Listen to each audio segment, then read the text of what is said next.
আমার ইউনিয়নের যে আমরা রুদেল ভাই পদপ্রার্থী হয়েছেন চেয়ারম্যান লাগে সব ইউনিয়নের যত মাইনরিটি আছেন যারা আসবেন আমরা দোয়া করি প্রবাসটা কিছু তার ভোট দিবা আর আমরা আজকে তারা তাই এটা মত নিশ্চয় যে আমরা সহযোগিতা করার লাগে প্রবাসটাকে কিংবা আমরা আত্মীয়স্বজন আছে সবাই দেখতে পারলে তাদের ভোট দিবার লাগে আর মানুষ কিন্তু অনেক ভালো মানুষ আর যেভাবে আপনারা যেভাবে পারেন না একটা ভোট দিবা আর আপনার তো খেদমত করার সুযোগ দিবা বুঝছেন।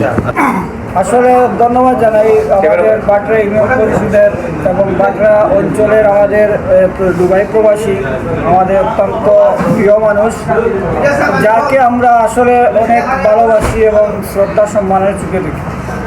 ওনার যে মনের বাসনা বা উনি একটা মত আমাদের কাছে চেয়েছেন যে উনি যদি চেয়ারম্যানিতে দাঁড়ান বাটরা ইউনিয়নে তাহলে ওনার সাথে আমরা কি সহযোগিতা করবো কিনা।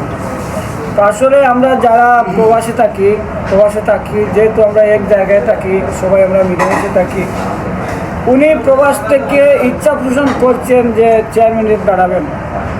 আজকে উনি আমাদেরকে প্রায় 200 মানুষকে নিয়ে উনি আমাদের মত বিনিময় সভা করছেন। আমি আমার ব্যক্তিগত পক্ষ থেকে ওনাকে ধন্যবাদ জানাই যে আসলে চেয়ারম্যানিতে দাঁড়ানো বলাটাও একটা সাহসের ব্যাপার।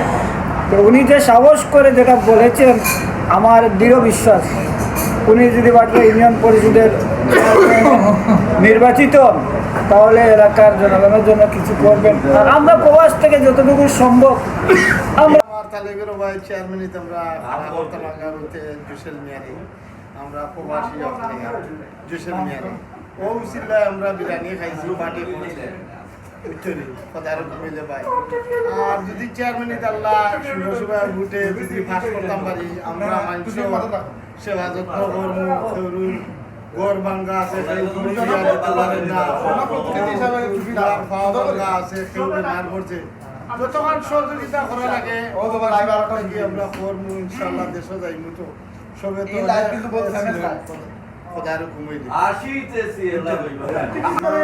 আমরা সিলেটি হোটেলে আছি আলহামদুলিল্লাহ। আজকে একটা প্রোগ্রাম হয়েছে আমাদের শ্রদ্ধেয় বড় ভাই জুসেল আহমেদ তাই আগামীতে চেয়ারম্যান হওয়ার জন্য সবার সমর্থন চাইতেছেন এবং একটা পার্টিও দিয়েছেন, দোয়াও চাইছেন। আমরা সবাই ওনার জন্য দোয়া করি যাতে উনি ভবিষ্যতে দেশে গেলে চেয়ারম্যান পদপ্রার্থী হইলে উনি ফাঁস করেন। আর আপনারা সবাই ওনারে ভোট দিবেন, সমর্থন দিবেন, এই কামনা রইল। দর্শক, এই মুহূর্তে আমরা রয়েছি যিনি কারণে আমরা আজকে এত বড় একটা প্রোগ্রাম করেছি বা উনি কিন্তু সম্ভাব্য চেয়ারম্যান এবং চেয়ারম্যান হয়ে কি করবেন আমরা সরাসরি ওনার কাছে যাব। সামনে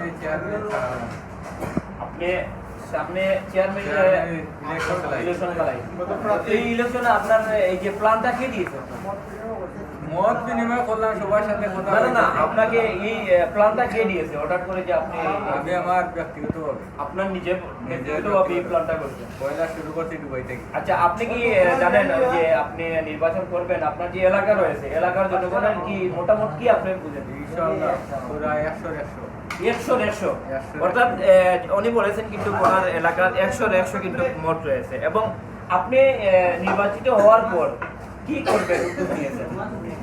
যা করার আছে সম্ভব যতটুকু করবো। আপনি যা করার আছে সম্ভব যতটুকু সম্ভব ততটুকু করবো। যাই হোক, আপনার যে এই যে জনগণ রয়েছে, জনগণে আপনাকে নির্বাচিত করবে, তাদের বিভিন্ন প্রবলেম রয়েছে, এই প্রবলেম কি আপনি আরো সলভ করতে পারবেন? ইনশাআল্লাহ। এখন আপনি কিছু প্রবলেম বলেন যে আপনার কি কি প্রবলেম রয়েছে, এই আপনার যে বাটেরা এই ধরনের কি প্রবলেম রয়েছে? প্রবলেম তো অনেক কিছু হইয়া গেছে, আর অনেক কিছু বর্তমানে কি দুই একটি বলেন। রাস্তাঘাট যা বাকি রয়েছে তা পুরা করবো, মানুষের সেবা করবো। ওকে, আমরা আজকে ওনার কাছ থেকে সরাসরি জেনে নিলাম যে উনি নির্বাচিত হলে এলাকার যে জনগণ রয়েছেন, এলাকার যে দর্শক রয়েছেন, ওনার যত প্রবলেম রয়েছে উনি সলভ করবেন। প্রথম প্রবলেম হচ্ছে রাস্তাঘাট।